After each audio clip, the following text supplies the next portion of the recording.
Oui, en fait, l'expédition a commencé le 19 décembre pour se terminer le 3 janvier.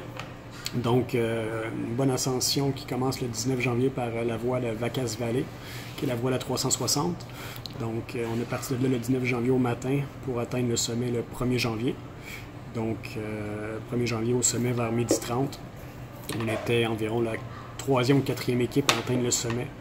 On était 6 au sommet sur une équipe de 8. Il y en a 2 qui ont malheureusement rebroussé le chemin étant donné les vents violents et puis la mauvaise météo.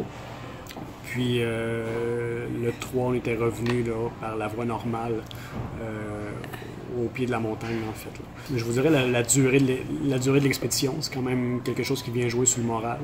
On parle de presque 16 jours en montagne. Les vents violents aussi qui font que ça devient dur. Les vents, c'est jour après jour, puis il n'y a rien qui arrête le vent. Il n'y a pas de végétation, il n'y a pas de montagne parce qu'on est vraiment plus haut que toutes les autres montagnes alentour. Donc le vent est quand même très violent, très fort. Puis on est toujours dans des tentes pour dormir, donc ça fait que c'est la seule place qu'on est à l'abri du vent, c'est dans les tentes, puis c'est pas nécessairement très chaud toujours. Donc les vents violents, les conditions météo qui font environ moins 30 à moins 40, ça joue là-dedans. Donc, ça fait que c'est des journées qui sont quand même assez froides, dures.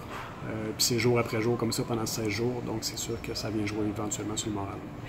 En fait, quand je suis arrivé en Argentine la première journée, j'ai pris l'avion à Montréal, j'ai fait quelques escales pour arriver en Argentine. Mes bagages se sont égarés, donc quand j'étais arrivé en Argentine, je me suis retrouvé sans aucun bagage.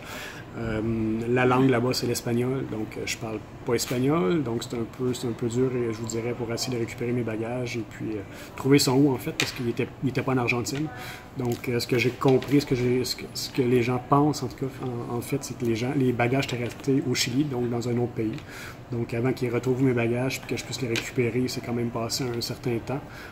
Un temps que j'ai pas très aimé, parce qu'évidemment, si j'avais pas mes bagages, je pouvais pas monter la montagne. Donc j'avais tout mon équipement d'alpiniste là-dedans. Donc mes bagages ont été récupérés, livrés à mon hôtel. Mais il y a quand même une partie de l'après-midi que j'ai eu quand même un certain stress là, pour le temps de récupérer mes bagages.